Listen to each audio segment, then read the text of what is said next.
गिबियावनो आङो जोंहा मानगोनां माजबाद समस्तिनि MLA चरन बर' बिथांखौ धन्यबाद होनांगोन मानोना बिथांनि खस्थ' आरो नाजानायनि गेजेरजों माजबाद समस्तिनि सिङाव गोलैनाय गासै बेमारि आरो सोरबा स्टुडेन्टफोरनो जितु 255 जननो अलरेडि चेक दिनै राननाय जादों मोजां खोथा जों आरो गोबां मोनसे मोजां मोनदों मानोना दिनै जोंनि ओनसोलाव गोबां गोलैसोनानै थानाय ओनसोल बेहाय गोबां उसुबिदा गोलै सोरबा बेमारि जानानै ट्रिटमेन्ट लानो हायाखै सोरबा स्टुडेन्टफ्रा नांगौ बायदि माखासे जिबायदि फरायनायनि सायाव माने लेखाफोर बायनो हायाखै गोबां उसुबिदा गोलैयो दिनैनि बिथांनि जितु नाजानायनि गेजेरजों दिनै जोङो मोनसे चेक होनो हादों बे खोब मोजांनि खोथा ओंखायनो आसा खालामदों जाहाथे बे ओनसोलनि गोलैसोनाय सुबुंफोरनि जितु होनाय बे मोजां मोनसे सिगनेल आरो मोजां मोनसे लामा होननानै जों बुंनांगोन आरो ओंखायनो आङो गिबियावनो बिथांखौ धन्यबाद होनायजों लोगोसे जायफोर दिनै चेक मोननाय बिथांमोनखौ आं धन्यबाद होदों जाहाथे जि रां मोनदों बे रां मोननायनि गेजेरजों एसे जाहाथे बिथांमोनाबो एसे सहाय मोनो आरो थांनाय जितु उइन्टार सेसन माने 12 तारिख नैबे डिसेम्बराव जाना थांनाय 12 आरो 13 साननैनि हाबाफारि लानानै जितु एसेम्बलि जाना थांदों गोजां बोथोरनि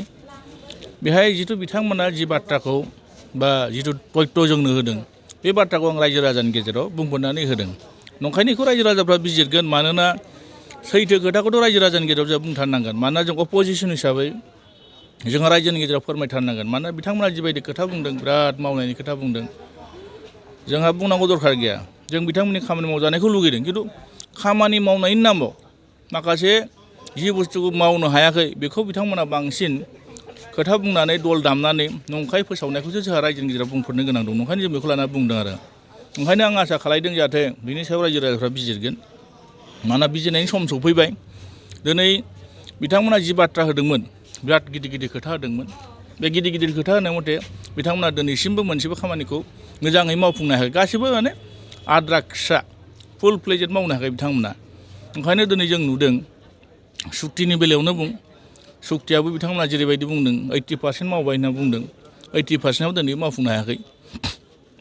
सुक्तिकारियाबो जेलाव दङ दफाफ्राबो दिनै इमप्लिमेन्टेसन जायाखै बेफोरनो मोनफा मोनफा फोरमान आरो ओंखायनो दिनै जों नुदों फान्ड जितु फैयो इयारलि जितु बाजेट फैयो बे बाजेटआबो बिथांमोना नांगौ बायदि समाव फोजोबनो हायाखै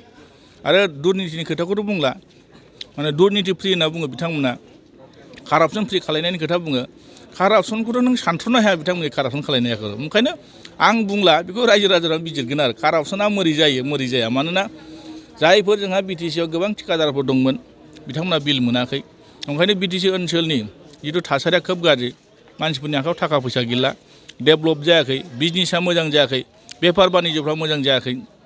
गोबां खस्थ'नि गेजेराव भुगिनानै थानो गोनां जादों आरो नंखायनो बेखौ रायजो राजाफ्रा बिजिरथों आरो नंखायनो खावलायदों आरो नंखायनो बिनि एन्सारखौ फैबाय थानाय 2025 जितु जानो गोनां बिटिसि इलेक्सनाव रायजोफ्रा मोजाङैनो एन्सार होगोन आरो बिथांमोननि सायाव आरो ना बिलथ' बिथांमोना दाखालि माने मोनसे लेन्डनि लाबोदों हा हुनि लाबोदों आरो मोनसेया जाहैदों मा वाटार रिसर्सनि लाबोदों मोजां खोथा बिलसो लाबोदों बेखौ बिलखौ पास खालायबाय इमप्लिमेन्टेसन खालायनांगौ मानोना गोबां हा हुनि जेंना दं मावफुंनांगौ जों बेखौ हास्थायदों खिन्थु खोथा बुंनानै मानसिफोरखौ बिपदआव खोलैनायासो जादों गिदिर खोथाया आरो मानोना नोङो सार्कोल अफिसफ्राव जेरैबायदि दुर्निति सोलिबाय थादों गावनि आखौनो नामजारि खालायनो हाया फैसा नङाबा खामानि मावा बेबायदि जायोब्ला बेबायदि बिल लाबोबाय थायोब्ला मोरै जागोन दा ओंखायनो बिला मोजां जाथों रायजो राजानि उपकार जाथों बिटिसि हालामाव रायजानाय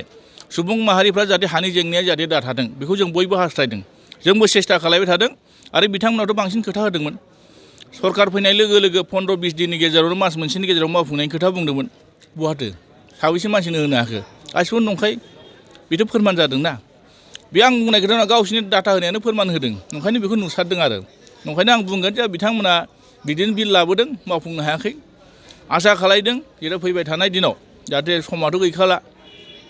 दिनै एप्रिलाव जुदि इलेक्सना जायोब्ला आरो खै मास दंबावो नङा होमब्ला दा बिथांमोना गोबां खोथा बुंदों बेनिखायनो सम सफैबा बिनि एन्सारखौ मोनसिगोन आरो बिथांमोना एसक्रेजियानि खोथायाथ' बिराद दुखुनांथावना जायफोर मुंख्लं जाबाय थै आरो जिउ बाउसोमबाय गोबां बोसोर नांबाय बिनि गेजेराव दिनै बिथांमोना जेबो नांगौ बायदि दिनै मुंख्लंनि सनमान मोनाखै 5 लाख थाखा जितु एक्सग्रेजिया गभर्नमेन्टआ होदों बेथ' मोनखानांगौखा जों बेखौ मोननांगौ होननानै बुंबाय थादों डिमान्ड होबाय थादों फैखानाय फैसाखौ बिथांमोना दिनै होनो हायाखै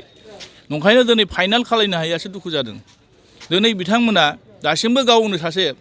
बे आन्दलनकारिनि नेता दैदेनगिरि दिनै गावनि लोगोफ्रा सोर थैदों सोर थैयाखै बेखौ दिनैसिमबो लिस्ट मोनसेयावबो फाइनालखौ बिथांमोना दिनै फाइनाल लिस्ट खालामनो हायैयासो दुखुनांथाव जादों। मानोना दिनै जुदि इसां सेक्रिफाइस खालामखांनानै बै मुंख्लंफ्रा दिनै मुंख्लं होननानै सिक्रिटि मोनाबा जारिमिनाव जुदि नाम थालाङाब्ला दिनै मानिथो बे नांनानै मा ना बिथांमोननि सोरबा मन्त्रि सोरबा बिटिसिनि चिफ सोरबा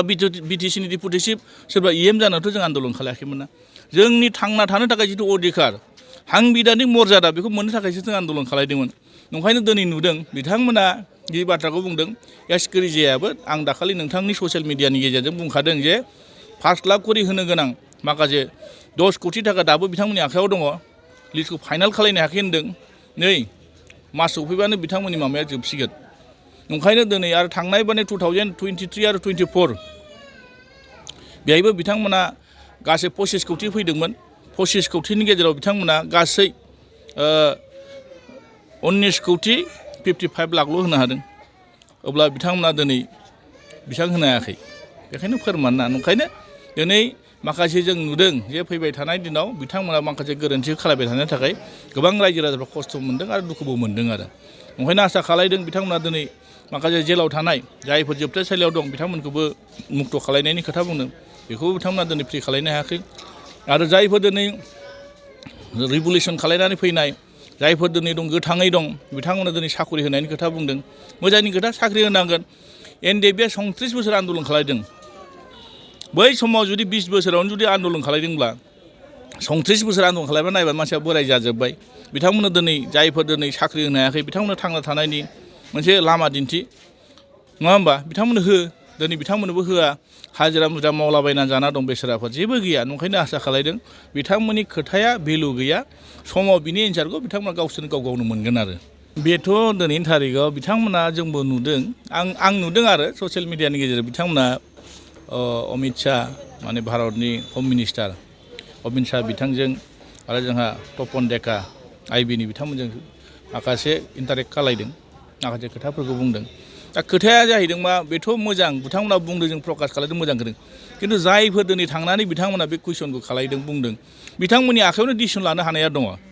मा नाटक खालायनाय जों बुंनो हायाखै बिथांमोना डिसिसन लाबानो जाबायना सरकारा गावसिनि डिसिसना गावसिनावनो दङ गावसोर डिसिसन लानानै जायफोर दिनै केसाव दं बिथांमोनखौ एमनेस्टि होनांगौबा गावसिनाव हायो नङा होमब्ला दिनै बेहाय ससियेल मिडियानि गेजेराव थांनानै बेखौ माने दल दामनानै रायजो राजाफोरनि सेन्टिमेन्टखौ लानो थाखाय मावबाथ' जानाय नङा। मानोना बिथांमोना सरकारा दिनै गासिबो मावनो हायै बाथ्रा गैया डिसिसन लाबानो जाजोबो। दिनै मा डिसिसन लाखो सरकारा जोंनो बेखौसो नांगौ जे आसाम एसेम्ब्लियाव मा डिसिसन लादों पार्लियामेन्टआव मा डिसिसन लादों बिटिसिआव मा डिसिसन लादों जे माखासे सान्थि सुक्ति जानानै फैखांनायनि उनाव जायफोर दिनै एनडिएफबिनि दैदेनगिरिजों लोगोसे माखासे केडारफोर दिनै जेलाव जोबजाना दं बिथांमोनखौ दिहुननायनि दिनै बिथांमोना मा इनिसियेटिभ लादों बेसे गिदिर खोथा ना। जेलाव थांब्लाबो बिथांमोना